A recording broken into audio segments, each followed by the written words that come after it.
അത് നമുക്ക് ആൽഫ തരംഗം ഉണ്ടാക്കാനാണ് ശരിക്കും നമ്മളിത് ചെയ്യുന്നത്. സത്യം പറഞ്ഞാൽ നമ്മൾ അമ്പലത്തിലും പള്ളിയിലെല്ലാം പോകുന്നത് സയൻസിന്റെ ഭാഷയിൽ പറഞ്ഞ ആൽഫ തരംഗങ്ങൾ ശരീരത്തിൽ ഉണ്ടാക്കാനാണ്. അപ്പോൾ ഇത് പിടിക്കുന്ന വ്യക്തികൾ ആൽഫ പ്ലസ് തീറ്റ തരംഗം എന്ന് പറഞ്ഞാൽ നമുക്ക് മനസ്സിലാവുന്ന ഭാഷ പറഞ്ഞാൽ നമ്മളിപ്പോ കഴിക്കുന്ന ഇറച്ചി മീനൊക്കെ ബീറ്റ തരംഗമാണ് വരിക. തീറ്റ തരംഗം എന്ന് പറഞ്ഞാൽ മദ്യം, ലഹരി വസ്തുക്കളാണ്. കാരണം ഇത് തലച്ചോറിനെ ബാധിക്കുന്ന പ്രശ്നം വരും. ഞാൻ ഉദ്ദേശിച്ചത്, നിങ്ങൾ ഒരു ഡെഡ് ബോഡി കാണാൻ പോവുകയാണെങ്കിൽ നിർബന്ധമായിട്ട് നിങ്ങളെ കയ്യിൽ നിന്ന് ചിന്മുദ്ര വിട്ടിരിക്കണം. അങ്ങനെ പ്രശ്നമുണ്ട്. കാരണം ഈ ഡെഡ് ബോഡി എന്നത് തീറ്റ തരംഗമാണ്. അതൊന്ന് വെറുതെ മൈൻഡിൽ വെച്ചാൽ മതി. ഈ ചിന്മുദ്ര പിടിച്ച ഒരു മനുഷ്യൻ ഒരു കാരണവശാലും ഡെഡ് ബോഡിയെ ചുറ്റരുത്.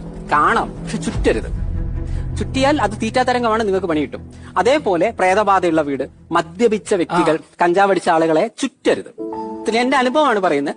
ഇത് പഠിക്കുന്ന കുട്ടികൾക്ക് മാത്രമല്ല, ഇപ്പൊ ജോലി ചെയ്യുന്ന ആളുകൾക്കോ, ഈവൻ നിങ്ങൾക്ക് ഉറക്കം കിട്ടുന്നില്ല രാത്രി, എന്തെങ്കിലും പരിപാടി കാണുന്ന മുഴുവൻ ആളുകളോട് ഞാൻ ഉറപ്പിച്ചു വരുന്നു, നിങ്ങൾക്ക് എന്തെങ്കിലും കാലത്ത് രാത്രി ഉറക്കം കിട്ടുന്നില്ല, നിങ്ങൾ കൈ ഇങ്ങനെ പിടിച്ചു നോക്കുമ്പോൾ ഉറക്കം കിട്ടും. കാരണം നിങ്ങളെ മൈൻഡിനെ അതായത് നമ്മുടെ മൈൻഡിൽ വരുന്ന എന്നാളും മറ്റേ അവരിങ്ങനെ പറഞ്ഞില്ല എന്നൊക്കെ പറഞ്ഞ് ഉള്ളിന്റെ ഉള്ളിലുണ്ടാവും. ഈ സാധനത്തെ ഇത് കട്ട് ചെയ്യുന്നതിലൂടെ നമ്മുടെ മൈൻഡ് കുറച്ചുകൂടെ കോൺഷ്യസ് ആവുന്നതാണ്. നമുക്ക് ഇങ്ങനെ ഇരിക്കാം. നമ്മുടെ അറിവിനുള്ള ഏറ്റവും മികച്ച വഴി സയൻസിന്റെ വഴിയായി മാറിയിട്ട് വളരെ ചുരുങ്ങിയ കാലം മാത്രമേ ആയിട്ടുള്ളൂ, അല്ലെ? അതിനു മുൻപ് ഓരോരുത്തരും അവരുടെ ഭാവനയ്ക്കനുസരിച്ച് ഈ ലോകത്തെയും പ്രകൃതിയെയും നമ്മുടെ ശരീരത്തെയും ഒക്കെ വ്യാഖ്യാനിച്ചു. അങ്ങനെ ഈ പ്രപഞ്ചത്തെക്കുറിച്ചും നമ്മൾ ജീവിക്കുന്ന ഭൂമിയെക്കുറിച്ചുമുള്ള കാഴ്ചപ്പാടുകൾ പലതും നമ്മൾ പിന്നീട് തിരുത്തുകയും ശാസ്ത്രത്തിന്റെ വഴികൾ അംഗീകരിക്കുകയും ചെയ്തിട്ടുണ്ട്.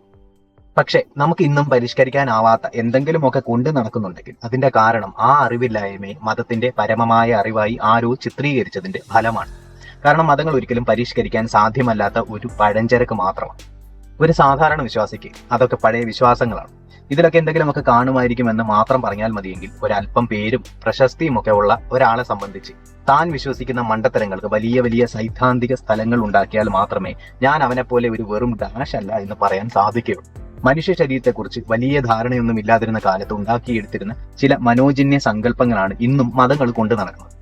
ഇതിൽ ഹിന്ദുമതത്തിന്റെ ഒരു കാര്യം എടുത്താൽ അവരുടെ വിശ്വാസം അനുസരിച്ച് മനുഷ്യ ശരീരത്തിലെ നടുവിൽ നട്ടെല്ലിന് ഇരുവശത്തുമായി 2 നാഡികൾ അഥവാ കുഴലുകളുണ്ട് എന്നും ഇതിൽ ഒരു കുഴലിലൂടെ നല്ല ശ്വാസം ഉള്ളിലേക്ക് പോവുകയും മറ്റു കുഴലിലൂടെ ചീത്ത ശ്വാസം പുറത്തേക്ക് പോവുകയും ചെയ്യുന്നത് കൊണ്ടാണ് ശരീരം നല്ല രീതിയിൽ പ്രവർത്തിക്കുന്നത് എന്നും ഇട, പിങ്കള എന്നീ പേരുകളിൽ ഉള്ള ഈ കുഴലുകളിൽ എന്തെങ്കിലും തടസ്സം വന്നാൽ രോഗം ഉണ്ടാകും എന്നും അത് മാറ്റുന്നതിന് വേണ്ടി ഒരു മൂക്ക് അടച്ചു പിടിച്ച് അതിശക്തമായി ഉള്ളിലേക്ക് ശ്വാസം എടുക്കുകയും മറ്റേ മൂക്കിലൂടെ ശ്വാസം പുറത്തേക്ക് വിടുകയും ചെയ്താൽ രോഗം ഉണ്ടാവില്ല എന്നതാണ് അവരുടെ വിശ്വാസം.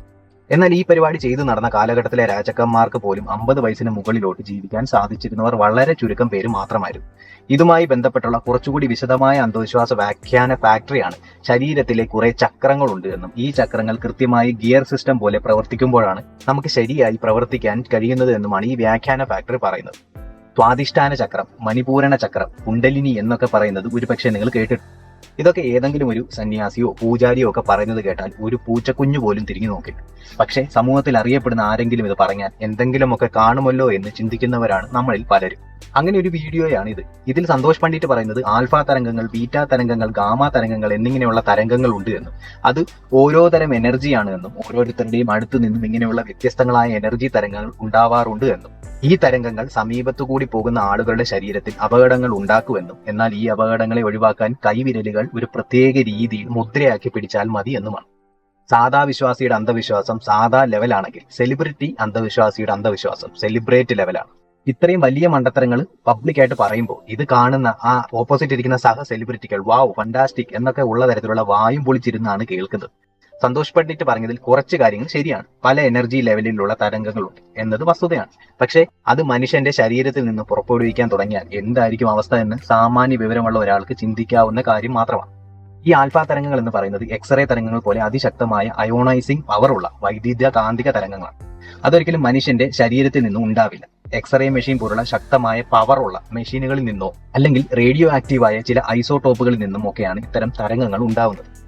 ഇത്തരം തരംഗങ്ങൾ ഉണ്ടായാൽ അതിന് തടഞ്ഞു നിർത്താൻ കൈവിരൽ പ്രത്യേക രീതിയിൽ പിടിച്ചിട്ട് ഒരു കാര്യവുമില്ല. കാരണം ഇത്രയും ശക്തമായ ഇലക്ട്രോ മാഗ്നറ്റിക് തരംഗങ്ങൾ ഭിത്തികളെ പോലും തുളച്ചു കടന്നു പോകുന്നവയാണ്. അതുകൊണ്ടാണ് എക്സ്റേ എടുക്കുന്ന സമയത്ത് ടെക്നീഷ്യൻസ് ലെഡ് ഏപ്രോൺ ധരിക്കുന്നത്. എക്സ്റേ റൂമിലെ ഭിത്തികൾ പോലും പ്രത്യേക തരത്തിൽ റേഡിയേഷൻ തടയുന്ന വിധത്തിൽ നിർമ്മിച്ചിട്ടുള്ളവയാണ്.